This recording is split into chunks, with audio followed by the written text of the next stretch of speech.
and this is Rebuilding Connect 6. Now, this video is going to be about vision boards. Now, I've been out there blasting how important vision boards are. And just to reiterate, vision boards really help you stay focused on your goals and your dreams and your aspirations. So what we're going to do today is I have a dear friend here, LIVE.LAUGH, and he's done a vision board. What about this? Am I supposed to turn? He's done vision boards. He's going to share some tips with us. And then we're going to do an interview later. But we've decided to make it a mini party. So we have our friends here. Okay, now, as serious as this is, it's also fun. So feel free to laugh, be inspired, be empowered. We're going to go and talk to them individually, get their thoughts, get their questions. But hopefully at the end of this, you are ready to do your own vision board. All right? They're very, very powerful. All right.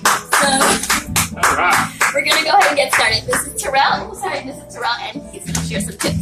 Hello. So, thank you, Rosie. One, I want to start off with, a lot of times people hear the word vision, right?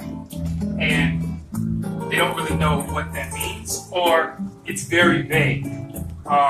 So one of the things that I did in creating my vision board, I had to break things down and really look at what does it mean to have a vision. So what I did is I put together some pieces of paper that I'm going to pass around to everyone. Everyone gets the opportunity to look at it, write down some ideas, and we'll go over it. We'll break it down. Here's the when setting goals form. So the first one is vision. When we talk about vision, we talk about creating something that is compelling enough that excites you or inspires you to do something that you really want, right? Because a lot of times people just think vision is like, oh, I want more money. What does that mean? Why do you want more money? What are you going to do with the more money? I just want to get a better career. Well, what type of career do you want? What's going to happen when you get that career? How are you going to impact others when you get it? Because it's not just about getting, it's giving also, right? So one of the ways that we're going to do this, we're going to break down why do you want this vision? You have to have a strong reason. You have to have a strong why on why you want what you want so that you can push through the tough times. Because a lot of times people have this idea, okay, I want this, but then when it gets tough, they're done. So you have to have a strong why in order to move forward. And then once you get the strong why, you have to visualize it and feel it every day. What some people do is they create these vision boards, they put it somewhere on the wall, they never look at it again, right? And I'm a strong believer of what you think, you can bring to fruition, right? So if you think and see it every day, and you think about it, and you believe it, and you feel it, it will come true. A lot of times we do this, and we don't even realize that we do it with the negative things. Like we automatically think, you know what, I'm having a messed up day. So you walk out into the world with that attitude, you see that you're having a messed up day, and then you walk into the universe and you put out that negative energy, right? And then what you get is a messed up day. But if you envision some certain things like, you know what, I'm going to have a positive day today. I'm going to sit back and I'm not going to judge. I'm just going to be open to the universe and receiving what comes to me. Then you get things out of the universe, right? So for me, it says feel and review every day until it's embedded into your subconscious mind. There's something called the reticular activating system, right? And what that is we all experience it. How many of you saw a billboard or you had a conversation with someone and then you're driving down the street and you're like, oh, shoot, we were just talking about that, right? Or, oh, man, look at that. We just was talking about that. What it is, it's always been in the universe. It's always been there. But what happens is your reticular activating system is your subconscious mind, which causes you to be aware of the things that you just talked about, right? But it's always been in the universe. So why don't you flip that and put positive energy and start thinking about those things? So instead of walking out to your mail all the time and going, Dad, I'm going to go get these bills, review, sit back, think, and go, wow, I'm going to get a check. I'm going to be receiving money into my life. I'm going to be receiving positive energy into my life. And trust me, it works. I'm a testament. For the last year of this most recent year, I've done some changes in my life, and I'm reaping the fruits of my labor because I believe it. And I do believe that individuals, everyone, I'm not special, everyone has the power to make a change if they believe it. If they believe it and feel it and visualize it, it will happen. But you also have to take massive action. You can't just believe it and don't do anything, right? You have to believe it, visualize it, then take the action to get to that goal. So, first paper, it says raising your standards. And one of the reasons why I say raising your standards is because a lot of times, we'll set general goals, but it's not specific enough, which means we're not really believing, right? So the first one, in setting the vision, is to describe an area that you're currently in that you may not be happy in, right? And visualize what are the rituals that you were doing that got you to that place. Because that's really what it's about. If you sit back and you go, and let's take the easiest thing, is wait. We can say that because it's easy. So people, sit back, oh, that's going to burn. No, I had it, dude. Don't. Burn like flame, like positive energy, the flame that we have within, right? But so let's take for instance weight, right? My inner fire is raging. Right. So if someone would describe, they would say 13 or 14 pounds overweight, right? That is an area that they're not happy in. What are the rituals that have shaped that condition? Well, maybe I get up, I eat lots of calories every day, I don't take the steps needed to lose the weight, and so then those are the rituals. The rituals are the things that you do that got you in that state. What we want to do is start to write down, what is your compelling vision? If it's dealing with weight, be specific. Instead of saying, I want to lose, because people say, I want to lose weight, right? That's not positive. That means I'm going to have to deprive myself from the things that I really like chicken, like beef, like whatever else. But if it's a health thing, I get it. But if it's I want to deprive myself, then you're most likely not going to do it because it's talking about lose. Instead of saying I want to lose weight, here's a compelling vision. I'll give it to you. I want to be the strongest I can be, so that I can thrive in my life and be whatever that means as a man, right? That's more compelling because now I write that down. Brother, I want to lose weight. I want to be the strongest that I can be so that I can thrive to be the best man that I can be in my life, to be healthy, right? That's more compelling because when you look at it, you're not looking at it as I'm losing weight. I'm looking at I want to be the strongest man that I can be, right? And then you move to the next step, which write down the rituals that will get you to that point. What's going to get you to be the strongest that you'll ever be? What are the things that you can do? Specifically, get up in the morning. I'm going to do my stretches. I'm going to, get my body circulated. I'm going to do a little walk. I'm going to do a mile walk around my neighborhood. I'm going to make sure I eat certain things in the morning. I'm going to count my calories. When I get home from work, I'm going to do these things. Now you're setting the rituals that will create the overall result. So what we're going to do for this first process is look at some things that you want to change in your life, understand the rituals that got you to that place, and then start looking at the rituals that you would like to see happen so that you can make that change. Are we all clear? Yes. All right, so based on the form, you guys can start writing things. You can pick different areas. It doesn't have to be weight. It could be career. It could be relationship. It could be finances. It could be, children or family. Whatever it is, there's different areas of your life that you want to improve on. And you start looking at the results of the rituals, and then you take those rituals away, and add the positive rituals to get you to the next level. All right? You on the same page? We all have pencils, pen?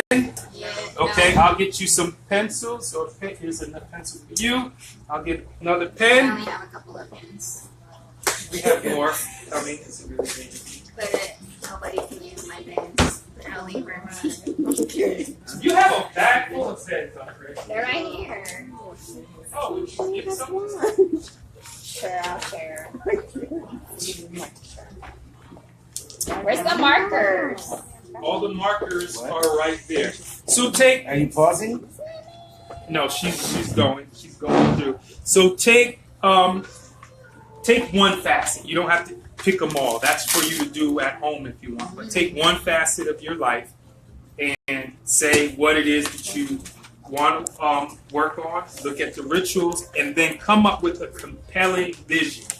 If it's just something bleak, then it's not going to be compelling enough to ask you that. What has shaped your current condition? Yes, right. So answer that first. Answer that first. So the condition, whatever it is, whatever that may be, what has shaped it, and then start writing down rituals that you think that could improve it. You need a pen? Do we have a pen?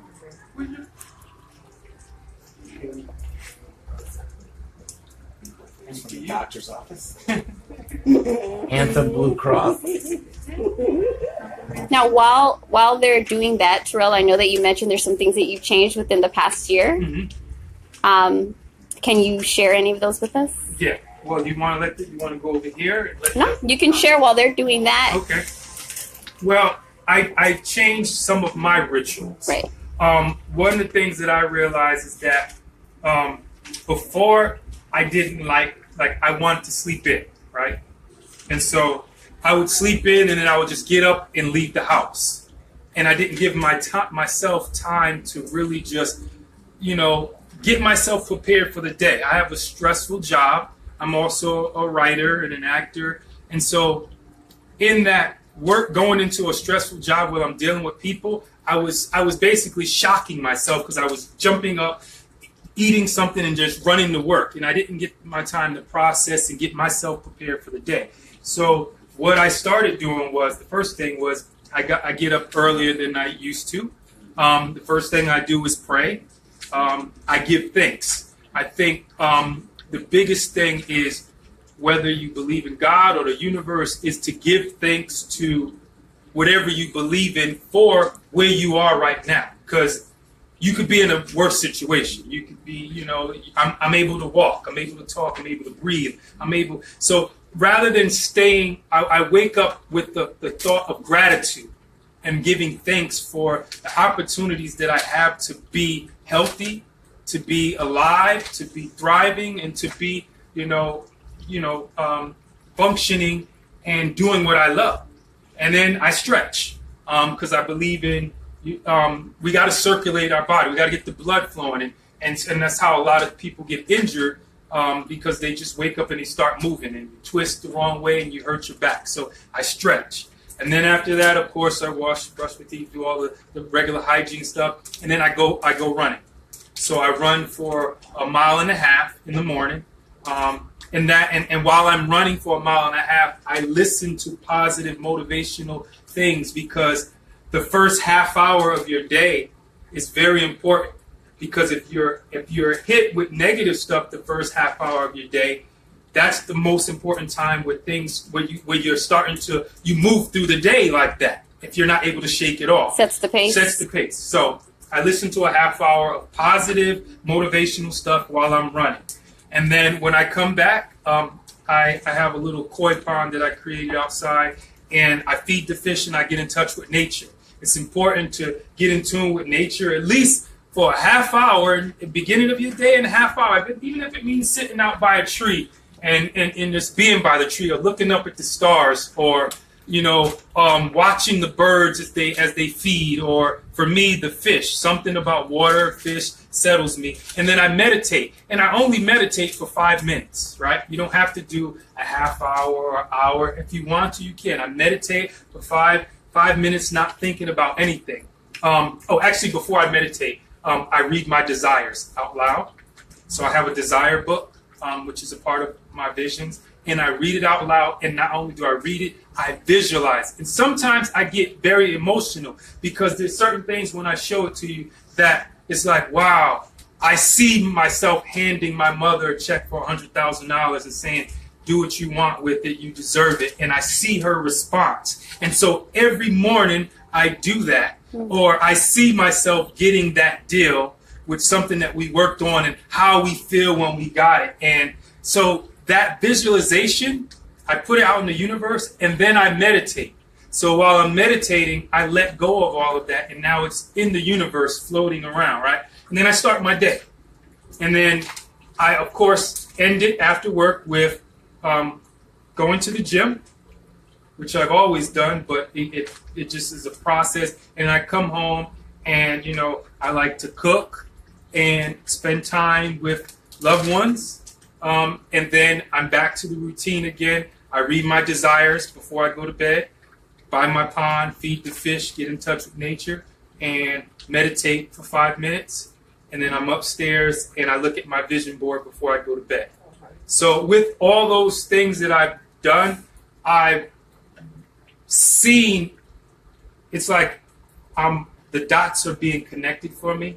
And I've seen the changes happen. Those visualizations have come true.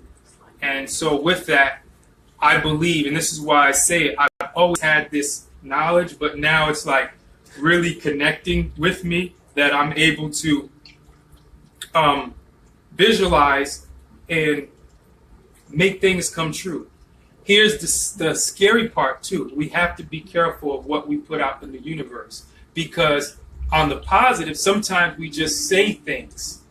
And I'll give you, for instance, I said the other day, I'm not going to give you the whole context, but I was talking to Andrea here, and I stated, you know, if anything was to happen to you, if you got into a car accident or blah, blah, blah, I would be here to support you. What I didn't realize is I put that in the universe, because what you say, it doesn't matter. Like, you put it out there, whether you're being, you know, you're just being, you know, trying to tell a story, you put it out in the universe. So you have to be aware of, it's the same way you're like, I'm going to put out positive stuff. If you say something, even with if you think something negative, right? And you think it, it will come true if you believe it, right?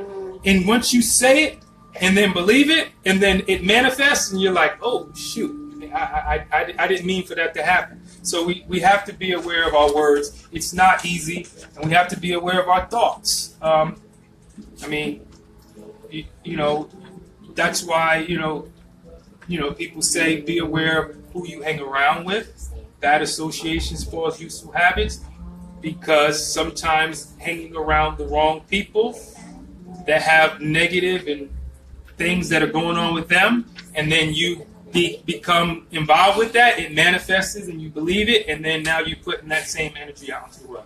So those are the changes that I've made, and I would like to share that with my loved ones and with my family, with my friends and people out in the world, that we have the power. We really have the power to do anything we want. And it's not just a cliche. I used to hear it all the time as a kid and say, everybody says that. But if you believe it and you take massive action, it will happen. It will happen. Get off my shit. See.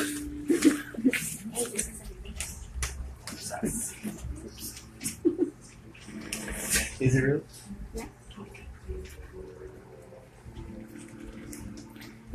Anything you want to share? Yeah, you know. You know, the thing that people don't understand is, are you videotaping me or are you looking at my feet? No, I was showing your thing. Go ahead. The one thing that people forget is that first came the word, and words are very powerful, and we overlook that. We say things to our kids, be out of conditioning. You know, you make mistakes and you say things like you're dumb, or I hear people say that to each other, or any type of words. Words are very powerful. you know, they have the saying, sticks and stones may break my bones, but names will never hurt me. I don't agree with that. I'd rather get hit with a stick than have somebody say something that that is so hurtful that would level me, that would eat me from the inside out. You know what I mean? It's like you wake up in the morning and you grab the steamiest piece of dog poop and you go outside and you pick it up and you eat it. What do you think's going to happen to you? You're going to get sick immediately. That's the same thing with words. Words can either create or destroy. Dang, that's good. So, Terrell, we have Tanisha on here, and she has 5 kids. Okay. Single mom. All right. So she said the ideas were great, but how can someone who's on such a crazy schedule, because a lot of her kids are older, so they're in sports, and just their schedules are all over the place, how can she apply your ideas? Well, here's the first thing. It has to be something that she really wants to do, right? Because it doesn't matter if she has 5 kids, 6 kids, or has 3 jobs, right? There are people who have no legs, no arms, right? And are able to accomplish, and I'm not saying that to take away from her. I'm just saying that don't have what we have, right? And they still are able to find a way. And what people need to realize is that if we believe in something, if we say, all right, I need this time, she needs this time to recuperate, and she has children, she has to find it. Whether it's late at night, when they go to sleep, and she runs a bubble bath and some candles, and she listens to some music that it's zen to get her into space, to let her calm, or it's early in the morning before they wake up. I know it gets hectic having children and they're running around and doing it, but you need your own time. You need your space to find who you are and to express yourself and to be still, be in the moment. And Rosie, I'm sure you talked about you with your children, correct? I was gonna do that too after you're done sharing some examples. And it's important for parents. I realize, like, when I don't have my me time, I'm no good for my children. And also, we also find a lot of time to do a lot of things that waste a lot of time. Right. We do things like smoke cigarettes and have a drink because you think it's going to de-stress you, and little examples. But we find time to worry. You waste a lot of time worrying and worrying and worrying and worrying instead of getting to it. Right. I myself am a victim of it. I do it. And so, there's always time throughout the day that you can find time to do it. Even take one day and set aside and have the kids join in with you. Yeah. You know what I'm saying? I don't know if they're in high school or whatever you were saying, but they range, yeah. Uh-huh. They range in age. They range in age, or the older ones, and have the little ones do coloring stuff and start a vision board, maybe with little cartoons and stuff that they do or whatever. There's always time. You can find the time. Because we do waste a lot. If you look at your life and look at your day, how you do it, we always waste a lot of time on non-important things. Or distractions. TV, Facebook, your phone. Exactly. If you're giving time to your TV shows, that could be time spent on yourself. So even if it's one night, give up the show for one night, record it, and watch it later. And those are the rituals. Like we said, we create our own rituals. So your ritual, if you have with your kids, is I got to get them up early in the morning. I got to cook breakfast. I got to do this. I got to do that. Then incorporate your own rituals that'll get you to the place that you want to be at, which you need your peace time. And we can create. We're human. We always think we can't handle certain situations, and then God places us in a situation, and then we're like, oh, shoot, I was able to get through that. And you look back in hindsight and go, I never thought that I could handle this. But guess what? We can, because that's how we were created. You know what I mean? If you lose your legs, not you, but if someone lost their legs, God forbid, they find a way to make it happen. You know what I mean? So, Hope that helped, Tanisha. Thank you, Tanisha. So, as far as I think this is more for you guys. It's not for us to raising the standards, but I wanted to have this, and you could take it home because I did this and I broke it down into the different categories of health, finances, relationship, family, and I broke it down and I really looked at certain things. And I think when we really take a real deep look into how we manage our lives and how we actually go about doing certain things, that's when we're able to make the changes. Because if we just go through the day and don't think about it and we constantly keep doing the same thing over and we're getting the pushback from different people, we don't realize, all right, what can I do differently to make the change? Like, what can I do? What am I doing? Or what are these rituals that I'm doing that's causing? All right, can I do something? Not place the blame on someone else. Can I do something different? And that's one of the things that I've been doing. And in the field that I work in, I have to, because I get so many people that have their own baggage and they come at me and I can't take it personal. I have to realize that they have their stuff. What can I do? How can I address it? How can I make the changes? So do we want to start getting on the vision board side of it? Yeah. Yes.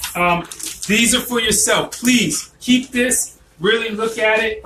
It really helped me. Can I see that again? And I'm trying to you get other people involved in it so that they can look at it, because when we talk about, once again, we talk about the goals. A lot of people have these goals, but they're not really specific. And when they're not specific, they're not doable. Like, you have to have something that's tangible, that's doable, a vision that is compelling enough that's going to excite you and inspire you to do something that you really, really want. If it's just something so vague and bleak, it's not going to inspire you. It's going to, I always tell people, if you have children, then use your children. Like, I work with young mothers and they're like, they want to finish school. And I'm like, okay, so what does that mean to finish school? So that I can offer my family a better life. That's compelling. Versus I just want to get my GED, right? Because to them, it's like, it's going to be hard work, but I want to see the smile on my kid's face when I walk down that aisle receiving my GED, because I want to make an impact on my kids, right? That's compelling. And when they write that versus just getting their GED, that moves them forward. And once that switch goes off, I've seen the change in certain people. Like, wow, I'm doing it because I want a better life for my family.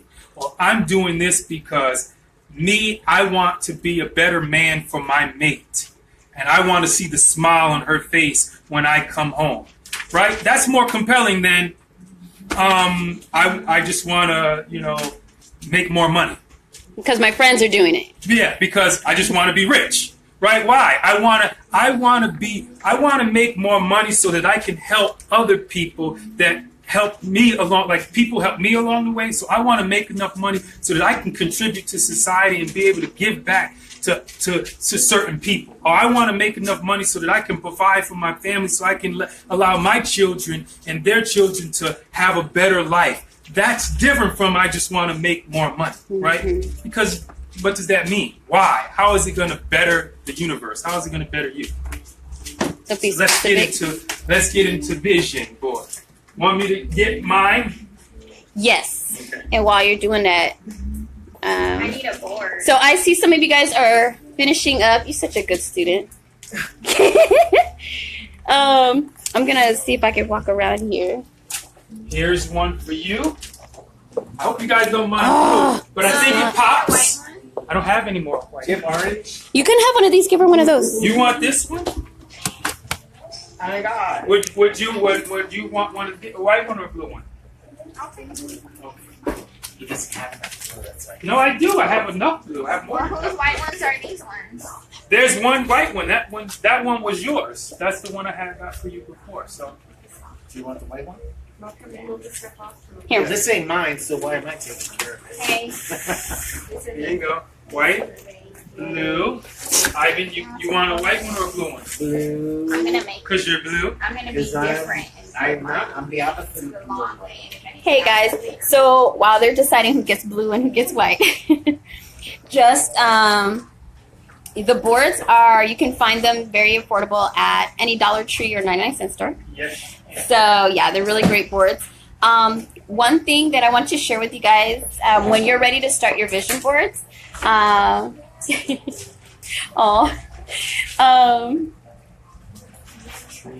is one place to start. If you already have vision for your life, ideas, goals, dreams, and you kind of are in your magazines and you know what you're looking for, perfect. If you don't, that's okay too. So what's happened to me sometimes is I have an idea of where I want to go, what I'm looking for, and what could and may happen is, I hear you, Tanisha. We'll talk about that in a second.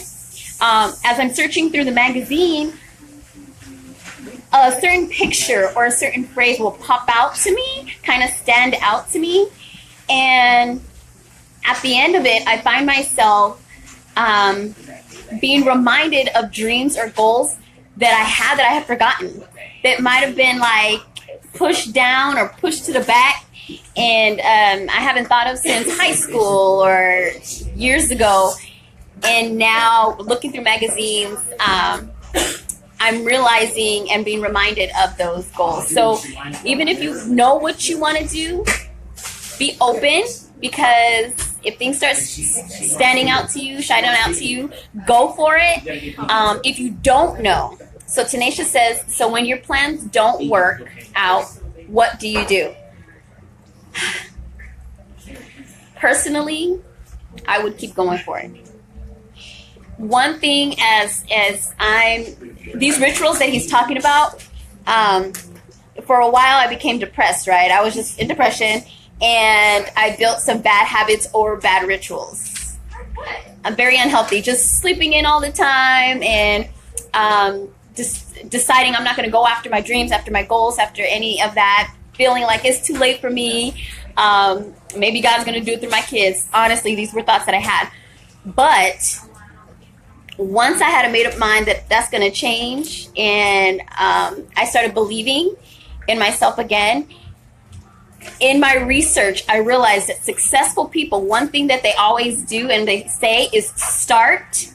Whatever you're dreaming of, you're planning of, whatever your vision is, as scary as it might be, even if it's something you have no clue how to start, you have no education or background on it, take a step forward, start doing research, and start it or begin it. And what they say is, even if you fail, Tanisha, even if you fail, even if it doesn't work, learn from that and keep moving forward. And Terrell has something. Hold on, let me turn it to you. so the thing about being tenacious, right? Like she said, there's a lot of people out here who give up, right? And then you have the 1% who is wealthy. They're not anything special about them. They're no different. They're no different. But the only difference is they plan. Like, failure is a part of the process, right? Right, exactly. Where I'm at, I failed maybe 100 times, right? But we're winning now, right? So that's what you go for. You go after, okay, there's going to be a lot of failures. There's going to be a lot of, hardship when you're trying to reach certain goals. But if it was easy, then everyone can do it. It sounds cliche, but it's so real. It's like people are like, oh, if you give up, then if you keep going, then you can be successful. It's true. It's true. It's true. But what happens is people let their emotions get involved, and they say, well, you know what? I can't get there, so I might as well just stop. And that's why there's the 1% at the top, and the majority of people give up, right? Those people that are tenacious and say, I'm going to continue, all the success stories that you hear about, that's like Oprah. And let's take Oprah's story. Everyone always talks about it, but what makes her different from another woman? She comes from a family where she didn't really know her father. She was born to a 13-year-old mother. She was shipped around from home to home. She was pregnant at 13 years of age. Her mom was 13. Then she went to a father who she didn't know. And then she decided in one thing in her head that I'm going to make a change. Like, she changed her story. And here's the 3 things that I've learned, right? You have to change your state of mind. The state of mind is the most important thing. It's right. If you don't change your state of mind, then you're not going to be able to move forward. You have to change your story. So your story isn't, I'm an orphan girl who grew up in foster care, and that's what happened to you. But if that is your story, then you become the, oh, woe is me, right? Then the 3rd thing is have a strong strategy. So change your state, change your story, and have a strategy and massive plan of action. People get stuck in their state of mind. Oh, things are so messed up for me. I didn't get to where I wanted to go. I'm stuck where I'm at. Things will never change. It will not change that way, right? It won't, because you said it, you thought it, and you believe it. Once you change your state and go, I'm done. I do not want to be in this situation anymore. My story is not where I came from anymore. My story is where I'm going, right? You have to be in the present, right? We always talk about, when we talk about, there's the past. The past is history, right? The future is a mystery. And what you're in right now is the present. That's why it's a gift, right? The present is a gift, because people get so stuck in what happened to them back then, and what happened with their family, and how their family did this to them, and how people did this, and how people left them. And then, well, the beautiful blessings that are happening right in front of them, they don't receive the gifts because they're still stuck there. And they miss out on everything else that's happening in the present, which is the gift. And it's easy to say, like I'm saying, but it's so hard for people to make that change, to really go, switch, what is my state of mind? We can change your state of mind. When you're depressed and when you're feeling down, a lot of times people stay in that state because they turn the lights off, they may listen to sad music, they isolate themselves, so now they want to stay in that state. How do you get out of that state of mind? Sometimes you have to change your physical things that are going on in your body, right? So if you stand up and you smile and you think about, how do I feel when I'm happy? You know what? I'm going to smile. And you just look at yourself in the mirror and smile. That will change your physical presence, which then gets your brain to start going to the thought process of what it feels like to feel good. What does it feel like when I'm motivated? How do I move when I'm motivated? When I'm happy and when I'm passionate, how do I talk? I talk with my hands. I speak loud. I project. I stand straight up. Okay, so when I'm depressed, I'm down like this, my head down, breathing slow, I'm talking slow. Okay, how do I change that state? You know what? I'm going to change my posture. I'm going to change my demeanor. I'm going to talk with more presence. I'm going to think about that moment when I felt significant. How did I feel when I felt significant? How do I respond when I'm significant? And you know what? You change your state. You can change your state, then you can change the story, and you can take massive plans of action. And there's no excuses. No one can say, well, what happens when change your state of mind? If you don't want to, then you're going to stay in the same situation that you've always been in because you're not willing to make that change. It's a switch. Flip that switch.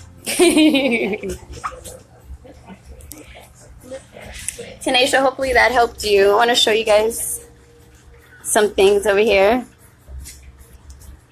Hi, Samantha. What do you think about some of the things that Terrell was just saying right now?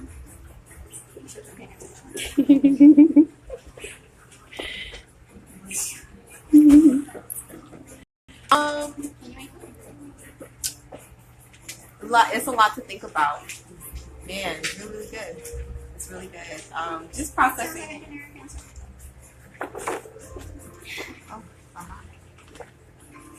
Just processing? Go ahead. Yeah. Oh, just processing everything that he said. Okay, cool. Yeah, I think there's a lot of truth to it too, for sure. Just What made you come here today? Or what made you open to the idea of a vision board? Well, you did. You forced her. I did not force her. Yeah, you did. Tanisha says She's hi. like, are there any other vegans there? And you're like, I don't think so. And you were just like, I don't want to hang with these people. No, but it's a vision board. Yeah, but Oh no. So other than me forcing you to come here, what made you open to the idea, or what made you, how do you feel about vision boards at Because this I point? think, okay, at this point in my life, I definitely think that there are, I want to, like how he was talking about changing the way you think. Your mindset, and your yeah. story. That was really, I was really listening to that because I think that that's where I am. So that's why I was taking interest in the vision board, because just wanting to no longer, I guess, have excuses or, you know, that kind of make me feel like I can't do certain things. Mm. So just processing all of that.